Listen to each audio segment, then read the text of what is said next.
오늘 디모데전서 우리 함께 묵상 시작하겠습니다. 우리 1장 1절에서부터 11절까지 말씀입니다. 여러분들 말씀이요,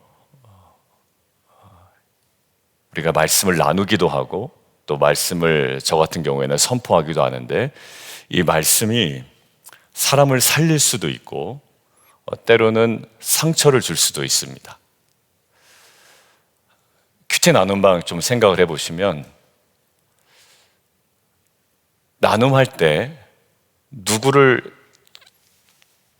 저격하려는 경우가 아주 가끔 있어요. 그것 잘못된 거 아니야? 말씀에 이렇던데? 그러니까 이런 느낌을 받으면 그 집사님에 대한 말씀을 나눠야 되는데, 교회에 대한 비판이라든지 다른 지체에 대한 비판을 말씀을 통해 가지고 나누잖아요. 그러면 이 나눠지는 말씀이 누구에게? 그 듣는 사람에게 상처가 될 수도 있습니다. 어떤 경우는 말씀이 사람을 또 살려요. 똑같은 말씀인데 똑같이 말씀을 묵상했다고 하는데, 기도도 누군가에게 위로가 되기도 하지만 때로는 부담이 될 수도 있습니다. 율법도 마찬가지로 우리를 거룩함으로 이끌 수도 있고요. 율법이 때로는 잘못 사용하면 정죄의 칼이 될 수도 있습니다. 그런데 제가 무슨 말씀 드리길 원하냐면, 이게 무슨 차이일까요? 말씀이냐 아니냐의 차이가 아니에요. 똑같이 여기 집사님도 말씀 나누시고 여기 집사님도 말씀을 나누세요. 다른 뉴스 얘기하는 거 아니란 말이에요. 근데 똑같은 말씀을 나눠도 한 말씀은 사람을 살리고 하나는 누구에게 상처를 자꾸 준단 말이에요. 무슨 차이일까? 복음이 중심에 있냐 아니냐의 차이인 거예요. 오늘 본문을 묵상하는데, 복음이 빠지면 말씀이 무기로 변합니다. 그리고 복음이 빠지면 기도도 자기 의가 됩니다. 그리고 복음이 빠지면 신앙생활도 자꾸 비교와 판단으로만 흘러가게 됩니다. 오늘 본문 디모데전서 1장은요, 누가? 사도 바울이 누구에게? 자기 아들과 같은 제자 디모데에게 쓴 편지예요. 언제 썼냐면, 사도 바울이 사역을 거의 다 1차, 2차, 3차 전도행을 마치고 로마에 2년 동안 가택 연금된 상태에서 잠깐 나올 때가 있었습니다. 잠깐 나왔어요. 근데 그때 에베소에 권하여 보냈던 디모데에게 정말 아끼는 마음으로 간절하게 마지막으로 쓴 거예요. 그러니까 최종적으로 쓴 게 디모데후서고, 그거는 옥에 완전히 갇혀 있을 때 쓴 거고요. 지금은 약간의 자유의 몸일 때 사랑하는 아들과 같은 제자 디모데에게 간절한 마음으로 뭔가 적어 내려간 겁니다. 무엇을 썼을까요? 에베소로 보냈어요. 그리고 에베소에서 목회를 하고 있는 거예요. 잘하기를 원하는 거죠. 그래서 교회를 어떻게 세워나가야 되는가, 정말 간절한 마음으로 얘기하는 장면입니다. 자기 아들과 같은 디모데에게 이 교회를 어떻게 건강하게 세워나가야 되는지, 그렇다면 바울은 디모데에게 어떤 메시지를 전하고 있을까? 이 에베소라는 교회 공동체가요, 거짓 교훈이 있어요. 그리고 율법에 왜곡된 사용을 하고 있단 말이에요. 율법을 사용하긴 하는데, 그리고 사용해야 하긴 하는데 왜곡되이 사용하고 있습니다. 큐티는 하는데, 나눔은 하는데 이게 왜곡되어 가고 있단 말이에요. 그러니까 공동체가 흔들리고 있고 지체가 흔들리고 있고, 때로는 어떤 영혼이 오히려 제대로 세워지지 않고 있단 말이에요. 그래서 바울은 디모데에게 이렇게 얘기하는 겁니다. 복음의 기준을 다시 붙들어라 라는 거예요. 그 기준 안에서 다시 세워나가기를 원하는 거죠. 그래서 오늘 1절부터 11절까지 좀 찬찬히 볼 건데요, 복음이 교회를 세우는 기준이 되어야 한다는 것, 세 가지 장면을 통해서 오늘 우리에게 이야기 동일하게 하고 있습니다. 첫 번째요, 복음은요, 사람을 세우는데 가장 핵심적인 겁니다. 왜냐하면 복음은 우리를 부르시고 우리에게 맡기시기 때문이에요.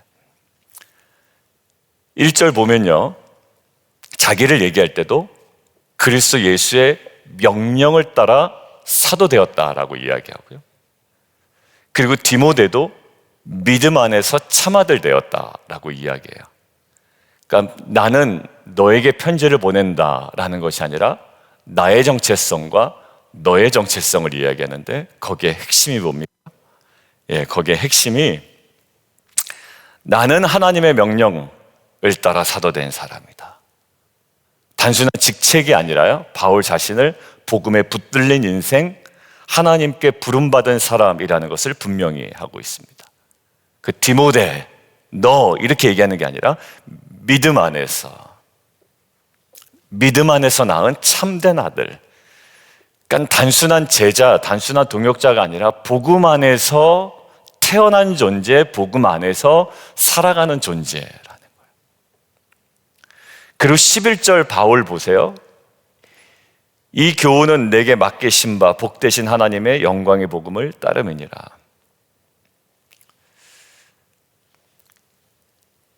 하나님의 영광의 복음을 따라 이것이 나에게 맡겨졌다, 이런 의미입니다. 그러니까 결국 사도 바울이 지금 디모데에게 보내는 이 편지에 가장 중요하게 생각하고 있는 건 뭐냐면, 복음이 부르심의 기준이고 복음이 자신과 디모데에게 맡겨진 사명의 가장 중요한 출발점이라는 거예요. 그리고 복음이 동력이고 복음이 사명의 시작이고 기준이 된다. 왜 사도가 되었는지, 왜 편지를 쓰는지, 왜 교회를 세우는지 가장 중요한 한 문장이 바로 이 문장입니다. 여러분들, 사도 바울 생각을 해보면 처음부터 복음을 접한 사람이 아니었죠. 그가 율법을 알았습니까? 예, 율법을 알았어요. 너무나도 잘 알았어요. 가말리엘의 문화생으로 있었고 바리새인 중에 바리새인이었다고요. 그러니까 그에게는 율법이 굉장히 강했던 사람입니다. 아니요, 잘 알았던 사람이에요. 그런데 그 안에 뭐가 없을 때, 복음이 없을 때는 그 율법이요, 사람들을 죽이는 율법이 되어버렸습니다. 예수 믿는 사람들을 잡아들이는데 앞장선 사람들이었죠. 근데 어느 날 다메섹으로 가던 길에 하나님이 그를 비추십니다. 아니죠, 실제로는 주님이죠. 예수님께서 사울아 사울아 네가 어찌하여 나를 박해하느냐. 그 자리에서 바울은요 무너지는데, 어디서 무너지는 걸까요? 예수 앞에서 무너지고요, 결국 복음 앞에서 바울이 무너지는 거예요. 여러분들, 그래서 주님은 그에게 말씀하십니다.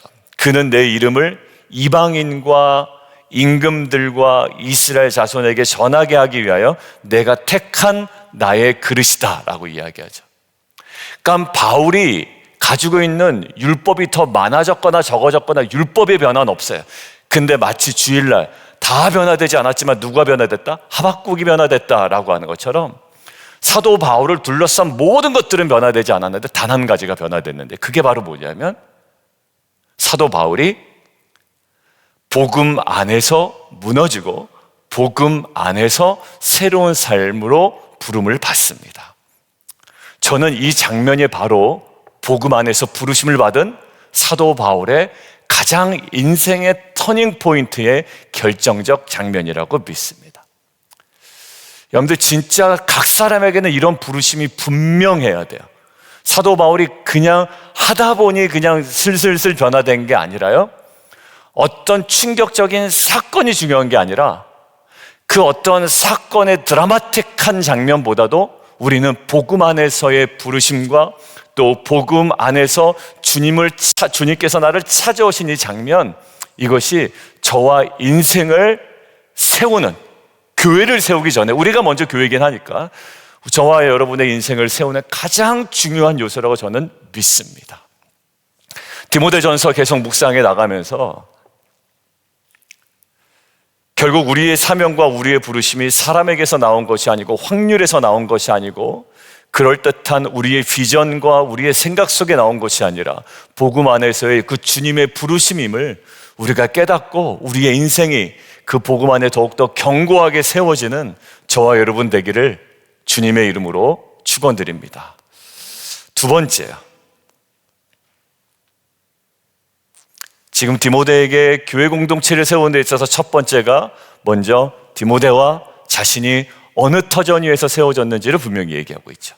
자, 두 번째, 복음 없는 교훈은 사랑이 메마르게 됩니다. 그래서 복음이 기준이 되어야 되고 복음이라는 테두리 안에서 움직여야 되는 거예요.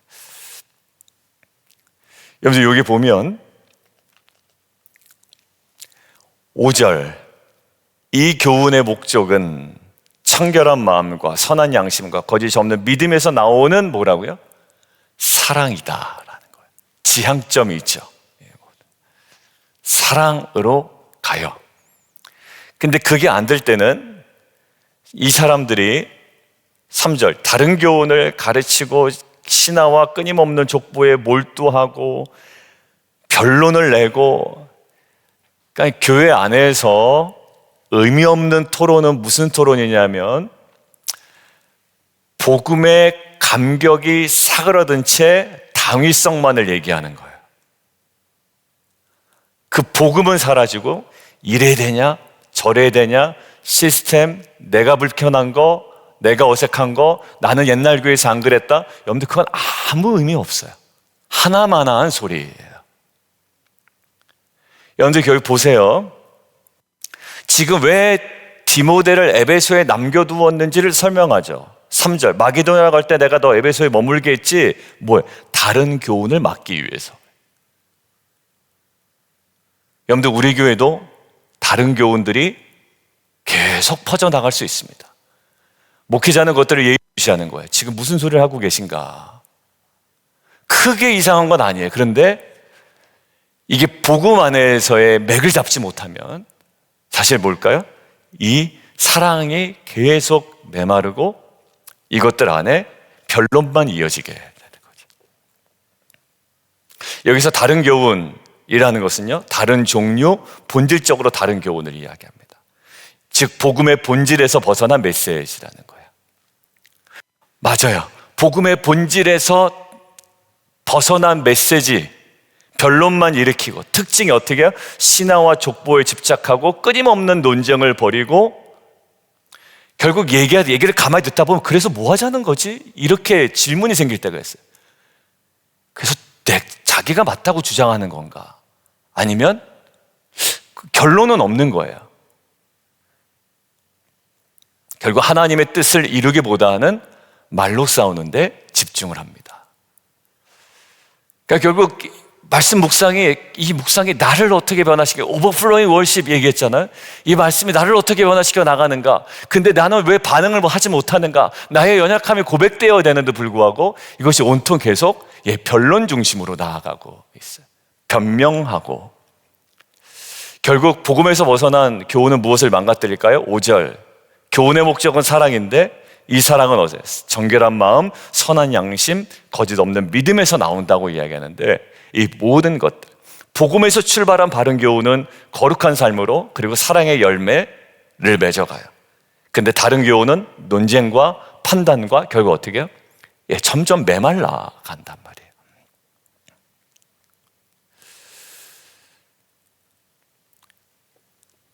성경 공부 모임이나 저희 이제 큐티 모임으로 하면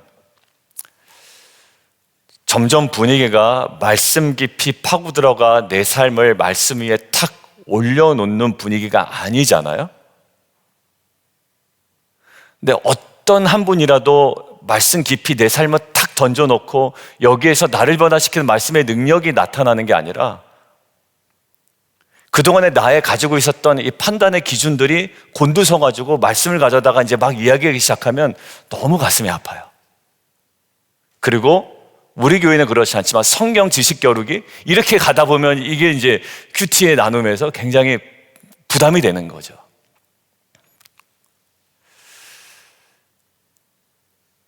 그거는 뭐 이제 그렇게 얘기할 수 있죠. 그런데 구속사적으로는 그렇게 아니고 뭐 원어는 아니고 이제 얘기 나누면서 계속 말은 쌓여가는데 거기 뭐가 있으면 기도는 줄어들고 눈물은 마르고 사랑이 사라지게 되니까. 뭐가 핵심입니까? 복음이 결여된 상태예요. 여러분들 고린도전서 보면 지식은 교만하게 하고 사랑은 덕을 세운다라고 되어 있습니다. 뭐예요? 지식은 뭐예요? 교만하게 한대요. 사랑은 덕을 세운다. 결국 그러다 보면 모임은 흩어지게 되고 교회는 떠나게 되고 말씀은 배웠는데 무엇을 자꾸 놓치면, 복음을 놓치면 그렇습니다. 사랑하는 성도 여러분, 우리가 지금 배우고 있는 말씀, 우리가 나누고 있는 말씀, 나를 더 사랑하게 만들고 있나요? 아니면 나를 더 판단하게 만들고 있나요? 아니면 남을 더 판단하게 만들고 있나요? 남을 더 사랑하게 만들고 있나요? 어제도 이제 남성 우리 몇 분 많이 못 오시고 어제 또 새로운 집사님 오셨어요. 그래서 장용수 집사님과 신 집사님과 이제 셋이 모였어요. 거기서 이제 고백되어지는 게 이제 그 핵심이 한 가지가 있어요. 연약함이에요. 말씀을 보다 보니 연약함이에요. 그러니까 근데 흐름이요. 말씀 보다 보니까 쟤는 왜 저러냐. 이렇게 가면 모임이 참 힘들어지거든요. 근데 말씀 보다 보니 연약해요. 우리가 집사님 그 위해서 함께 기도합시다 라는 거예요. 오버플로잉 월십, 내가 변화돼야 되고 하나님께서 우리를 변화시켜서 흘러넘치게 하실 겁니다 라는 거예요. 여러분들 복음이 없는 교훈은요, 내 마음도 계속 병들게 하고 남도 병들게 하는 것 같아요. 공동체 사랑을 메말라가게 하죠. 여러분들 우리가 두 번째 대지에 놓고 우리가 이 시간 때 나중에 기도할 때 주님, 내가 말씀이 내 안에 계속 쌓여갈수록 사랑이 더 많아지게 해주시고, 그리고 교훈이 깊어질수록 내 마음은 더 부드러워지게 도와주시고, 지식이 자랄수록 내 눈물은 더 함께 많아지게 해주십시오. 이런 고백이 저 여러분 가운데 있으면 좋겠습니다. 그러니까 복음 없는 날선 교만한 가르침이 아니라 복음 안에서 겸손한 사랑을 나누는 귀한 공동체가 되었으면 좋겠습니다. 자, 세 번째요. 디모데에게 지금 복음 안에서 뭔가 자꾸 세워나가기를 원하고 있죠. 율법은요, 복음 안에서만 사람을 살릴 수 있습니다.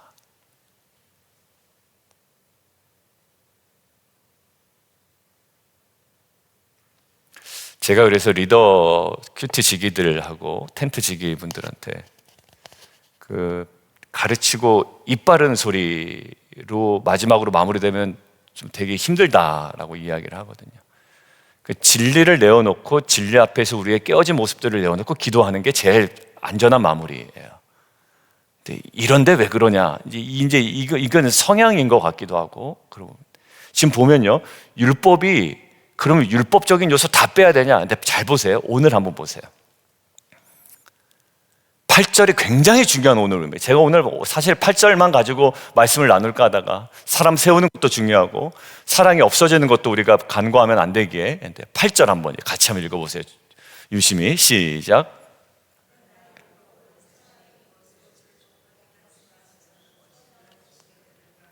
자, 여러분들 제가 쉽게 얘기하면 율법은 선하다 악하다? 선하다. 그 전제가 있어요. 근데 그 전제가 있지만 조건이 있습니다. 어떤 조건이요? 단 적법하게 사용할 때만. 그러니까 누군가가 율법을 얘기할 때는 이것이 우리에게 나의 연약함을 고백하는 고백이 되는데, 누군가 율법만 딱 들면 아파요. 자꾸 이렇게 되는 거예요. 누군가 칼을 들면 맛있는 음식이 나오는데 누군가 칼을 들면 자꾸 내가 찔린단 말이에요. 근데 이런 거와 똑같습니다. 율법은 선해요. 근데 아주 잘 다뤄야 된다는 거예요. 적법하게 다뤄야 돼요. 법의 목적에 맞게 복음의 기준에 따라 사용되어야 된다는 거예요. 그러니까 여러분들 저 보실래요? 이렇게 됩니다. 율법은 단독으로 쓸 수 없어요. 쓰면 큰일 나요. 이런 이미지가 떠올라요. 복음이 전체를 감싸고 있어야 돼요. 그리고 이 복음 안에 복음 안에 율법이 적법하게 사용된다, 이런 이미지예요. 그러니까 복음이 결여되면 율법은 큰일 나요. 사람을 다 난도질 해버린단 말이에요. 근데 복음이 감싸고 있는 복음 안에서의 그 복음의 기준에 따라 사용된다면 율법은 매우 선한 것이 된다라는 겁니다. 여러분들 가만히 보세요. 9절 보면 율법은 뭐를 위해서 사용하는 게 아니래요? 옳은 사람을 위하여 세운 것이 아니래요. 그리고 14가지의 죄의 목록을 쭉 나열합니다. 그럼 결국 율법은 목적이 뭐예요? 이런 죄들을 드러내는 거래요. 그러면 아픈 거 아닌가요? 예, 아프죠. 그런데 그 적법하게 사용되는 율법은 거기에 멈춰 있지 않아요. 왜? 무엇이 감싸고 있기 때문에? 복음이 감싸고 있기 때문에 그렇습니다. 11절 나오잖아요. 복되신 하나님의 영광의 복음을 따름이니라. 이 모든 과정들은 복되신 하나님의 영광의 복음을 따름이라. 영광이 뭐예요? 사람을 살리는 거거든요. 사람을 살리는 복음을 따르기 때문에 율법이 선하게 사용되고 있는 거예요. 결국 이 율법은 복음을 따라야 되고 복음 안에서만 사람을 살릴 수 있게 된다. 왜요? 율법을 대했을 때 우리의 죄악을 알거든요. 근데 복음 안에서의 율법은 우리를 어디를 끌고 가냐면 예수 그리스도 앞으로 끌고 가요. 우리의 연약함을 고백하게 해요. 그리고 거기서 생명을 얻게 한다고요. 무엇은? 복음은. 그러니까 이 율법이라는 것은 적법하게 사용되는 그 적법성이 뭐예요? 핵심 요소가? 복음. 네, 그렇죠.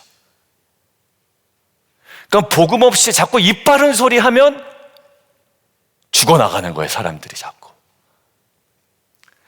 결국 적법성의 핵심이 복음이에요.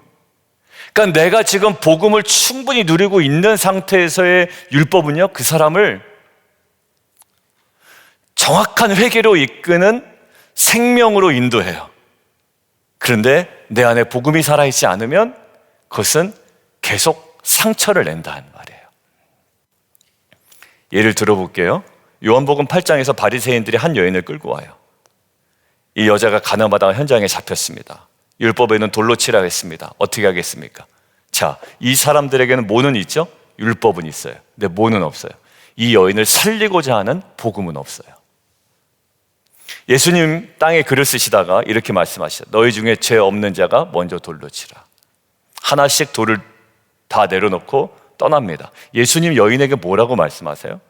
나도 너를 정죄하지 않노니 가서 다시는 죄를 범하지 마라. 여기 뭐가 있어요? 율법이 있어요. 또 죄 져도 된다? 아니야, 죄 지면 안 된다. 너 또 그 죄 지면 안 된다. 그거 죄였어. 뭐 누가 파놓은 함정이든 뭐든 그 죄였어. 그런데 뭐야? 나도 너를 정죄하지 않노니. 그러니까 예수님에게 뭐가 있었어요? 복음이 있었어요. 율법도 있었어요. 그러나 율법을 감싸고 있는 복음이 있었죠. 어떤 환자가 건강진단을 받습니다. 의사는 진단 결과를 보여줍니다. 지금 두면 생명이 위독합니다. 여기서 끝내면 율법이에요. 근데 의사가 얘기합니다. 지금부터 치료를 시작하면 회복될 수 있습니다. 이게 복음이에요. 결국 복음 안에서 율법은 우리를 살려요. 왜? 내가 지금 더 가다가는 큰일 나겠구나. 돌이켜야 되겠구나. 먹는 거 식습관 바꿔야 되겠구나. 나의 건강 패턴으로 삶을 바꿔야 되겠구나. 의사가 나를 살리는구나. 뭐가 있으면? 복음이 있으면 이 진단이, 율법이 우리를 새롭게 한단 말이에요. 여러분들, 우리는 율법을 사용해야 됩니다. 나를 향해서, 또 우리의 가족을 향해서, 우리의 자녀를 향해서. 그런데 적법하게 사용돼야 된다라는 거예요. 그 교회는 적법하게 율법이 우리 안에 계속 운행이 돼야 된다라는 거예요. 그 적법성은 어디예요? 복음 안에서예요. 말씀을 누구에게 들이댈 때 그 사람을 살리기 위해 사용되고 있는지 우리는 봐야 됩니다. 아니면 나도 모르게 정죄하기 위하여, 선을 긋기 위하여 내가 더 뛰어나다라는 것을 알리기 위하여, 내가 신앙생활 더 오래 했는데 너 그런 거 아니야. 여러분들, 이것처럼 진짜 무식한 일 없습니다. 여러분들, 누구에게 들이댈 때 그 사람을 살리기 위해 우리가 이것들을 온전히 사용한다면, 그들의 마음을 무너뜨리는 것이 아니라 다시금 이렇게 세우기 위해 우리는 이 율법을 복음 안에서 사용해야 됩니다. 적법하게. 그래야 사람을 살릴 수 있습니다. 누가 제일 이것들을 깨달아야 될까요? 목회자겠죠. 그리고 리더겠죠. 왜냐하면 계속 말씀 이야기를 하니까. 근데 복음이 상실된 상태에서의 말씀은 계속 누군가를 아프게 만든단 말이에요. 우리가 이렇게 기도했으면 좋겠어요. 하나님, 말씀을 사용할 줄 아는 지혜를 주시고, 정죄가 아니라 회개를 이끌게 하시고, 비판이 아니라 변화로 이끌게 하시고, 율법을 복음 안에서 적법하게 사용하여 다른 사람들을 살려내는 통로로 살아가게 하여 주옵소서. 여러분들, 마지막 결론 맺습니다. 바울은 오늘 우리에게 이렇게 말하고 있는 것 같아요. 복음 없이 신앙생활 하지 마십시오. 결론은 복음이 다 결여된 상태로 신앙생활, 저의 모습에서도 나타나고 많이 봅니다. 복음은 없어요. 복음은 없고요, 논리만 남아있고, 이성만 남아있고, 그 다음에 정죄가만 남아있어요. 그리고 판단만 남아있어요. 복음 없이 신앙생활 하지 마십시오. 복음 없이 말씀 가르치지 마십시오. 복음 없이 율법을 절대로 쓰지 마십시오. 복음이 빠진 사명은 자기 열심이 됩니다. 복음이 없잖아요. 자기 열심에 빠지다가 자기가 지치고 괜히 그냥 판단하게 되는 거예요. 또 복음이 빠진 교훈은 논쟁이 됩니다. 복음이 빠진 율법은 정죄가 됩니다. 하지만 복음이 중심에 있으면 사명이 뭐예요? 은혜가 돼요. 교훈은 사랑을 낳아요. 그리고 율법조차도 사람을 살리는 도구가 됩니다. 우리 모두는 복음을 받은 사람이잖아요. 그리고 복음을 적법하게 사용하라고, 그 사람을 살리라고, 다시 세우라고 맡겨진 사람들입니다.